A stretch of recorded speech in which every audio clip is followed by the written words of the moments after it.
Hello my dear friends, welcome back to English with Shyam sir. మనం ఈ క్లాస్లో చాలా ముఖ్యమైన ఎక్సర్సైజెస్ చేయబోతున్నాము. అదే స్పాటింగ్ ది ఎర్రర్ డిటెక్షన్ మీద మనం చాలా ముఖ్యమైన ఎక్సర్సైజ్ ఈ క్లాస్లో చేయబోతున్నాము. అది స్టార్ట్ చేసే ముందు ఒక ముఖ్యమైన విషయాన్ని మీకు నేను గుర్తు చేస్తున్నాను, అలాగే తెలియని వాళ్ళ కోసం చెప్తున్నాను. ప్లే స్టోర్లోకి వెళ్ళండి, ఇంగ్లీష్ విత్ శ్యామ్ సార్ అనే మన యాప్ని అయితే ఇన్స్టాల్ చేసుకోండి. అక్కడ మీకు వేరియస్ కోర్సెస్ కనిపిస్తాయి. ఏ ఎగ్జామ్కి అయితే ప్రిపేర్ అవుతున్నారో ఆ కోర్స్ని మీరు పర్చేస్ చేసుకోవచ్చు. ఇక రెండవది, నేను ఇప్పుడు మీకు చెప్పబోయేవి జస్ట్ మూడు ముఖ్యమైన విషయాలు. మొట్టమొదటిది ఆల్రెడీ గతంలోనే నేను చెప్పాను, తెలియని వాళ్ళ కోసం చెప్తున్నాను.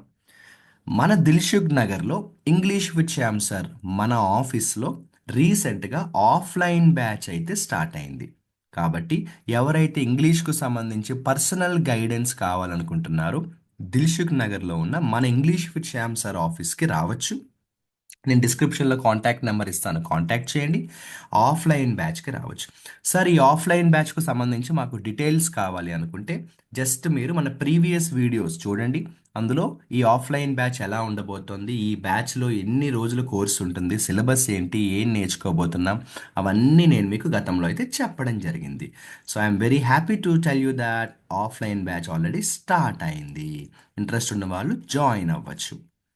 ఇక రెండవ ముఖ్యమైన విషయం, చాలా హ్యాపీ న్యూస్ ఏంటంటే మన ఇంగ్లీష్ విత్ శ్యామ్ సార్ యాప్లో కానిస్టేబుల్ కోర్స్ మీద మనం 70% డిస్కౌంట్ అనేది అనౌన్స్ చేయడం జరిగింది. మామూలుగా 999 ఉండే కోర్స్ ఇప్పుడు just 399 rupees.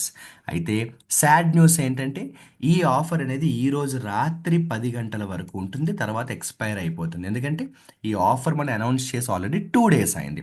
March 2, March 3, March 4 అని చెప్పాను. ఈరోజు March 4 రాత్రి కల్లా ఈ కానిస్టేబుల్ కోర్స్ మీద ఉన్న 70% డిస్కౌంట్ ప్రైస్ అనేది ఎక్స్పైర్ అయిపోతుంది. కాబట్టి ఎవరైనా కానిస్టేబుల్ కోర్స్ ఆన్లైన్ కోర్స్ తీసుకోవాలి అనుకుంటే ఈరోజు రాత్రి 10 గంటల లోపల మీరు ఈ కానిస్టేబుల్ కోర్స్ని పర్చేస్ చేసుకోవచ్చు. ఇంకొక హ్యాపీ న్యూస్ ఏంటంటే మై డియర్ ఫ్రెండ్స్, మన ఇంగ్లీష్ విత్ శ్యామ్ సార్ యాప్లో ఎవరైతే ఎస్ఐ కానిస్టేబుల్ ఎగ్జామ్కి ప్రిపేర్ అవుతున్నారో మాకు మాక్ టెస్ట్లు కావాలి సార్, టెస్ట్ సిరీస్ కావాలి అనుకున్నవారు చక్కగా మన ఇంగ్లీష్ విత్ శ్యామ్ సార్ యాప్లో కానిస్టేబుల్ మాక్ టెస్ట్ సిరీస్ అనే కొత్త ఏదైతే కోర్స్ మనం లాంచ్ చేసామో, టెస్ట్ సిరీస్ ఏదైతే లాంచ్ చేసామో ఆ టెస్ట్ సిరీస్ని మీరు పర్చేస్ చేసుకోవచ్చు. అందులో మీరు మాక్ టెస్ట్లు రాసుకోవడమే కాకుండా ప్రతి మాక్ టెస్ట్కు సంబంధించిన పేపర్ ఎక్స్ప్లెనేషన్ కూడా అందులో ఉంటుంది. హ్యాపీగా మీరు ఈ టెస్ట్ సిరీస్ తీసుకుని ఇప్పటి నుంచే మీరు ప్రిపరేషన్ని జాగ్రత్తగా చేసుకోవచ్చు. ఎందుకంటే చాలామంది స్టూడెంట్స్ చేసే మిస్టేక్ ఏంటంటే థియరీ నేర్చుకుంటారు కానీ ఎక్కువ ఎగ్జామ్స్ కానీ ప్రాక్టీస్ కానీ ఎక్కువ చేయరు, which is not a good thing. Notification పడే ముందే మన ప్రిపరేషన్ కంప్లీట్ అవ్వాలి. నోటిఫికేషన్ పడిన తర్వాత జస్ట్ మనం రివిజన్ చేసుకోవడానికి మాత్రమే ఆ టైం అనేది సరిపోవాలి. ఓకేనా? ఇంకా ఏ డౌట్స్ ఉన్నా 6300493953 నెంబర్కి అయితే మీరు కాంటాక్ట్ చేయండి. ఓకేనా? మరీ ముఖ్యమైన విషయం, ఆఫ్లైన్ బ్యాచ్ స్టార్ట్ అయిపోయింది, రావాల్సిన వారు రావచ్చు. All the best.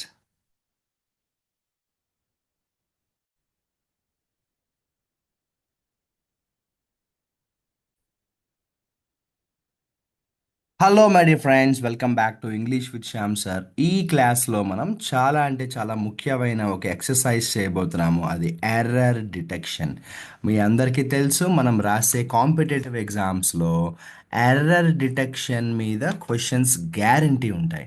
అంటే ఒక సెంటెన్స్ ఇస్తారు, అందులో ఒక చోట ఎర్రర్ ఉంటుంది, అదేంటో ఐడెంటిఫై చేయమంటారు.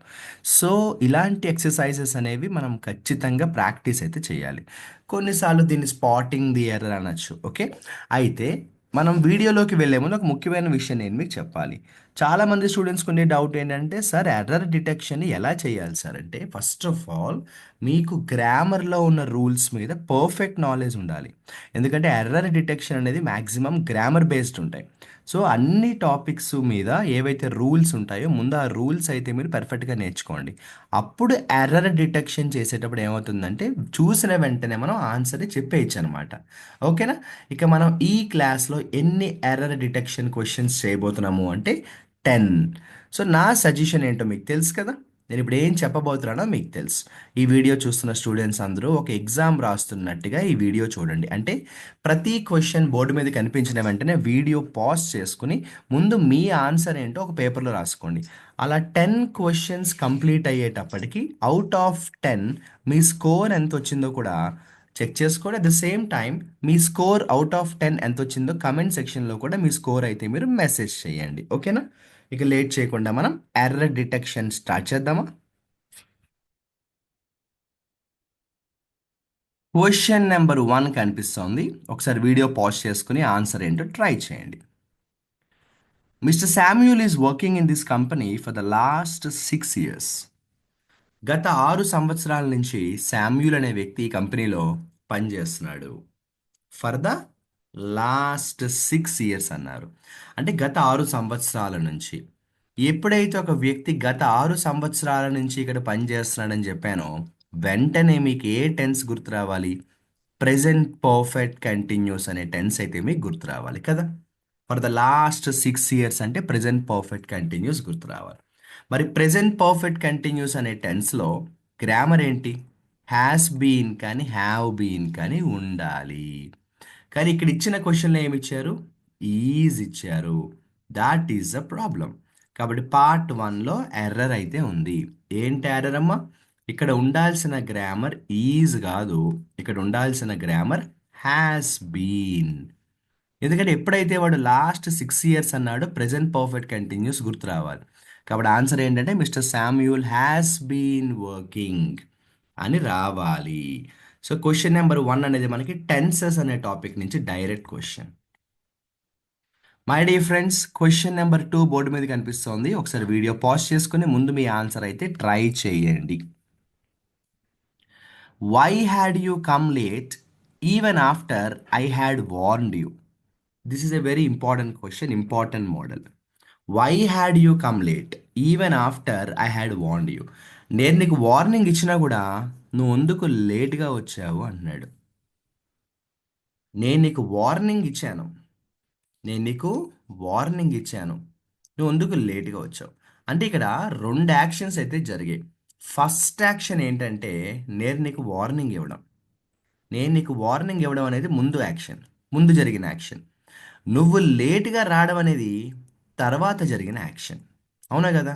నేను నీకు ముందే వార్నింగ్ ఇచ్చాను, అయినా నువ్వు లేట్గా వచ్చావు. అంటే వార్నింగ్ ఇవ్వడం ముందు యాక్షన్, నువ్వు లేట్గా రావడం తర్వాత యాక్షన్. ఇలా 2 యాక్షన్స్ కనిపించినప్పుడు ఏ యాక్షన్ అయితే ఫస్ట్ జరుగుతుందో ఆ ఫస్ట్ జరిగిన యాక్షన్ ఎందులో ఉండాలమ్మా? పాస్ట్ పర్ఫెక్ట్లో ఉండాలి. ఏ యాక్షన్ అయితే తర్వాత జరుగుతుందో ఆ తర్వాత జరిగిన యాక్షన్ ఎందులో ఉండాలి? పాస్ట్ సింపుల్లో ఉండాలి. ఇది మనం టెన్సెస్లో కంపల్సరీగా నేర్చుకోవాల్సిన ఒక ముఖ్యమైన రూల్. ఆ ప్రకారంగా తీసుకుంటే ఇక్కడ వార్నింగ్ ఇవ్వడం ఫస్ట్ యాక్షన్ కాబట్టి అది హ్యాడ్లో ఉండాలి, ఉంది, ప్రాబ్లం లేదు. కానీ నువ్వు లేట్గా రావడం అనేది ఏంటి? సింపుల్ పాస్ట్లో ఉండాలి. అంటే పార్ట్ 1లో ఎర్రర్ ఉంది. ఏంటి ఎర్రర్ అంటే ఇక్కడ ఉండాల్సినది హ్యాడ్ కాదు, మరి ఏముండాలంటే అక్కడ డిడ్ ఉండాలి. ఎందుకంటే సింపుల్ పాస్ట్ ఉండాలి. అప్పుడు ఏమవుతుందంటే why did you come late అని అవుతుంది. క్వశ్చన్ నెంబర్ 3లోకి వెళ్తున్నాము. వీడియో పాజ్ చేసుకుని ముందు మీ ఆన్సర్ అయితే ట్రై చేయండి.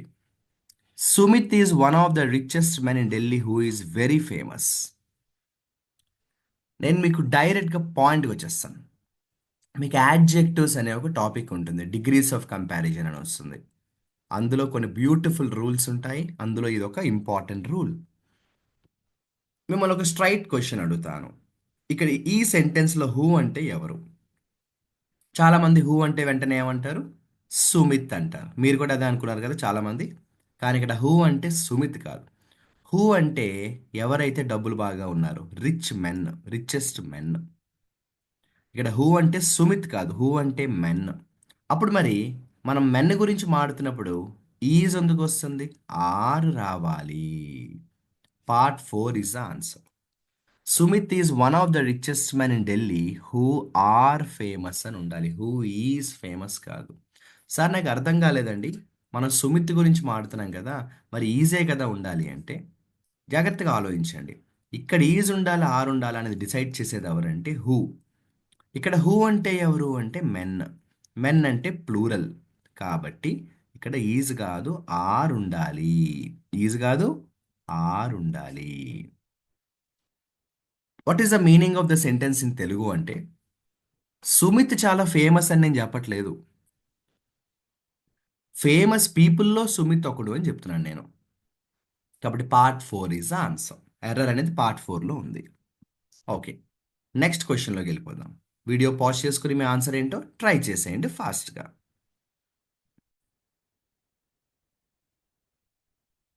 How many times I should tell you not to take hasty decisions?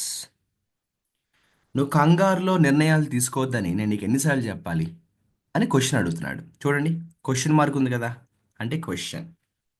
ఎప్పుడూ గుర్తుపెట్టుకున్నానా, క్వశ్చన్లో ఉండాల్సిన ముఖ్యమైన క్వాలిటీ ఏంటో తెలుసా? ముందు హెల్పింగ్ వర్బ్ రావాలి, తర్వాత సబ్జెక్ట్ రావాలి. క్వశ్చన్ అంటేనే అంతే. క్వశ్చన్ అంటే హెల్పింగ్ వర్బ్ ముందు రావాలి, సబ్జెక్ట్ తర్వాత రావాలి. అంటే ఇక్కడ చూడండి, how many times I should కాదు, ముందు షుడ్ రావాలి. ముందు షుడ్ రావాలి, తర్వాత ఐ రావాలి. How many times I should కాదు, how many times should I. కాబట్టి పార్ట్ బిలో ఎర్రర్ అయితే కనిపిస్తుంది. Let's go to the next section.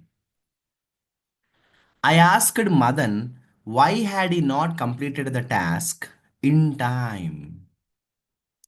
ఎందుకు అతను టైంకి కంప్లీట్ చేయలేదని, ఆ టాస్క్ టైంకి కంప్లీట్ ఎందుకు చేయలేదని నేను అతన్ని అడిగాను. సో నేను మదన్ని అయితే అడిగాను. అడగడం క్వశ్చనే, కానీ అడిగాను అని వేరే వాళ్ళకి చెప్తున్నాను కదా. కాబట్టి చెప్పడం స్టేట్మెంటే. అంటే డైరెక్ట్ స్పీచ్లో నేను యాక్చువల్గా ఫ్లాష్ బ్యాక్లో మదన్ని అడిగింది క్వశ్చనే, కానీ అలా అడిగాను అని నేను ఇప్పుడు చెప్తున్నాను. కాబట్టి అది స్టేట్మెంట్. మరి స్టేట్మెంట్ అంటే ఏంటి? ఒక స్టేట్మెంట్కి ఉండాల్సిన ముఖ్యమైన గుణం ఏంటి? ముందు సబ్జెక్ట్ రావాలి, తర్వాత హెల్పింగ్ వర్బ్ రావాలి. కానీ ఇక్కడ చూడండి, హ్యాడ్ హీ అని వచ్చింది. హ్యాడ్ హీ కాదు, ముందు హీ ఉండాలి, తర్వాత హ్యాడ్ ఉండాలి. అప్పుడు ఏమవ్వాలంటే I asked Madan why he had not completed the task in time అని రావాలి. ఎందుకంటే ఇది ఒక స్టేట్మెంట్. కావాలంటే చూడండి, క్వశ్చన్ మార్క్ కూడా లేదు. ఇది ఒక స్టేట్మెంట్. ఇది స్టేట్మెంట్లో ముందు సబ్జెక్ట్ రావాలి, తర్వాత హెల్పింగ్ వర్బ్ రావాలి. Let's go to the next question. చాలా ఇంపార్టెంట్ క్వశ్చన్ అయితే బోర్డు మీద కనిపిస్తుంది, జాగ్రత్తగా ఒకసారి ఫాలో అవ్వండి. The number of students who passed in all the subjects have surprised me. నేను ఒక సజెషన్ ఇస్తాను, విను, జాగ్రత్తగా విను. ఎప్పుడైనా స్పాటింగ్ ది ఎర్రర్ మీద క్వశ్చన్ వచ్చినప్పుడు నువ్వు ఫస్ట్ ఏం చేయాలి తెలుసా? తెలుగులో ఆ సెంటెన్స్ని క్లియర్గా నువ్వు ముందు అర్థం చేసుకో. ఎందుకంటే నీకు తెలుగులో అర్థం కాకపోతే, అసలు దాని మీనింగ్ క్లారిటీ లేకపోతే ఎర్రర్ని ఫైండ్ అవుట్ చేయడం కష్టం. ఇక్కడ నన్ను సర్ప్రైజ్ చేసింది ఏంటి? స్టూడెంట్సా? కాదు. నన్ను సర్ప్రైజ్ చేసింది ఏంటి? ఎంతమంది స్టూడెంట్స్ అయితే పాస్ అయ్యారో ఆ పాస్ అయిన స్టూడెంట్స్ యొక్క నెంబరు. అన్ని సబ్జెక్ట్స్లోనూ పాస్ అయిన స్టూడెంట్స్ యొక్క సంఖ్య, నెంబరు నన్ను సర్ప్రైజ్ చేసింది. నెంబర్ ఎప్పుడు సింగులర్, నెంబర్ ఎప్పుడు సింగ్యులర్. అప్పుడు ఇక్కడ హ్యావ్ ఉండకూడదు, హ్యాజ్ ఉండాలి. ఇంకొకసారి చెప్తాను. What is the meaning of the sentence? నన్ను సర్ప్రైజ్ చేసింది స్టూడెంట్స్ కాదు, అన్ని సబ్జెక్ట్స్లోనూ పాస్ అయిన స్టూడెంట్స్ యొక్క నెంబరు. కాబట్టి ఏంటంటే అక్కడ హ్యావ్ కాదు హ్యాజ్ ఉండాలి, హ్యావ్ కాదు హ్యాజ్ ఉండాలి. ఇది ఏ టాపిక్ సార్ అని మీలో కొంతమందికి అనుమానం రావచ్చు. మన సిలబస్లో ఒక బ్యూటిఫుల్ టాపిక్ ఉంటుంది, ఏంటంటే కాంకర్డ్. దాన్ని మనం సబ్జెక్ట్ వర్బ్ అగ్రిమెంట్ అని కూడా అంటాం. ఆ టాపిక్కి సంబంధించిన క్వశ్చన్ ఇది. నెక్స్ట్ వన్ చూడండి. Most of these employees have recruited by Sumit last year. ఈ ఎంప్లాయీస్ చాలామంది సుమిత్ చేత రిక్రూట్ చేయబడ్డారు లాస్ట్ ఇయర్. డైరెక్ట్గా పాయింట్కి వచ్చేస్తాను. మనం బై అన్నాము. బై సుమిత్ అంటే ఏంటో తెలుసా? అది సెంటెన్స్ ఎందులో ఉంది ఇప్పుడు? ప్యాసివ్ వాయిస్లో ఉంది. మరి సెంటెన్స్ ప్యాసివ్ వాయిస్లో ఉంటే గ్రామర్ కూడా ప్యాసివే ఉండాలి కదా. అప్పుడు ఇక్కడ హ్యావ్ ఎలా ఉంటుంది? హ్యావ్ అనేది ప్యాసివ్ వాయిస్ గ్రామర్ కాదు. పైగా లాస్ట్ ఇయర్ అంటున్నాము. కాబట్టి వర్ ఉండాలి. అంటే మీకు ప్యాసివ్ వాయిస్ మీద పూర్తి అవగాహన ఉంటే కానీ ఇలాంటి క్వశ్చన్స్ మీరు ఆన్సర్ అయితే చేయలేరు. Most of these employees were recruited by Sumit అంటారు. Most of these employees were recruited by Sumit అంటారు. నెక్స్ట్ క్వశ్చన్ కనిపిస్తోంది, ఒకసారి మీరు ఆన్సర్ ట్రై చేయండి. One of the senior clerks have not supported the new policy. చాలా మంది క్లర్క్స్ ఉన్నారు, చాలా మంది సీనియర్ క్లర్క్స్ ఉన్నారు. అందులో ఒక సీనియర్ క్లర్క్ ఈ పాలసీకి సపోర్ట్ చేయలేదు. సో పాలసీకి సపోర్ట్ చేయింది ఎంతమంది అంటే ఒకలే, ఒక వ్యక్తి. అంటే ఇక్కడ సబ్జెక్ట్ సింగులర్ అయింది. అప్పుడు హ్యావ్ ఎలా వస్తుంది? హ్యాజ్ రావాలి. కానీ అదేంటి సార్ క్లర్క్స్ ఉన్నారు కదా అంటే, ఉండడం అయితే చాలా మంది క్లర్క్స్ ఉన్నారు, కానీ సపోర్ట్ చేయండి ఒకతనే. సబ్జెక్ట్ అక్కడ సింగులర్. ఈ క్వశ్చన్ కూడా సబ్జెక్ట్ వర్బ్ అగ్రిమెంట్ కాంకర్డ్ నుంచి వచ్చింది. ఓకేనా? బ్యూటిఫుల్ టాపిక్ అది. మన ఇంగ్లీష్ విత్ శ్యామ్ సార్ యాప్లో కాంకర్డ్ అనే టాపిక్ ఉంటుంది. అందులో చాలా మంచి రూల్స్ని ఎక్స్ప్లెయిన్ చేయడం జరిగింది. సరే, నెక్స్ట్ క్వశ్చన్ కనిపిస్తోంది. వీడియో పాజ్ చేసుకుని ఆన్సర్ ట్రై చేయండి. Either the youngsters or their coach has the experience to solve this problem. ఈ ప్రాబ్లమ్ని సాల్వ్ చేసే అనుభవం ఆ పిల్లలకి ఉంది, లేదా వాళ్ళ కోచ్కి కూడా ఉంది. Either the youngsters or the coach. ఇదే మోడల్ అంటే either A or B model. ఇదే model either A or B model. Either A or B model. మరి ఎయిదర్ ఏ ఆర్ బి మోడల్లో సబ్జెక్ట్ ఎప్పుడు కూడా బి అవుతుంది. అంటే ఇక్కడ సబ్జెక్ట్ ఎవరంటే కోచ్. సబ్జెక్ట్ ఎవరు? కోచ్. కోచ్ సబ్జెక్ట్ అయినప్పుడు కోచ్ అంటే సింగులరే కదా, కాబట్టి మరి హ్యాజ్ ఉండాలా? ఉండాలి. అంటే సరిపోయింది. కోచ్ సింగులరే కాబట్టి హ్యాజ్ సరిపోయింది. అంటే ఈ సెంటెన్స్లో ఎర్రర్ అయితే లేదు. No error in the given sentence. ఈ సెంటెన్స్లో ఎర్రర్ అయితే లేదు. మరి మనం 10 క్వశ్చన్స్ అయితే ఈ క్లాస్లో మనం డిస్కస్ చేయడం జరిగింది. So out of 10 me score ఎంత వచ్చిందో సిన్సియర్గా కమెంట్ సెక్షన్లో మెసేజ్ చేయండి. అదేవిధంగా నేను ఎక్స్ప్లెయిన్ చేసిన ఈ 10 క్వశ్చన్స్కు సంబంధించిన రూల్స్ ఏవైతే ఉన్నాయో అవి ఒక్కసారి మీ బుక్లో నీట్గా రాసుకోండి, రన్నింగ్ నోట్స్ రాసుకోండి. నెక్స్ట్ క్లాస్లో ఇలాంటి ఎక్సర్సైజెస్తో మిమ్మల్ని నేను మళ్ళీ కలుస్తాను. గుర్తుపెట్టుకోండి, ఏ ఎగ్జామ్కైనా ఎర్రర్ డిటెక్షన్ కంపల్సరీ, కాబట్టి బాగా ప్రిపేర్ అవ్వండి. అండ్ వన్ మోర్ థింగ్, ఒకవేళ మీకు ఇలాంటి ఎక్సర్సైజెస్ ఉపయోగం చాలా హెల్ప్ అవుతున్నాయి అనుకుంటే కమెంట్ సెక్షన్లో ఆ విషయాన్ని చెప్పండి. సో దాట్ ఇలాంటి ఎక్సర్సైజెస్ నేను ఇంకా ఎక్కువ చేయడానికి ట్రై చేస్తాను. అండ్ మీ ఫ్రెండ్స్ కానీ ఎవరైనా కూడా కాంపిటేటివ్ ఎగ్జామ్స్కి ప్రిపేర్ అవుతున్న వారు ఉంటే వాళ్ళకి ఈ వీడియో షేర్ చేయొచ్చు, వాళ్ళకి ఉపయోగం ఉంటుంది. All the best.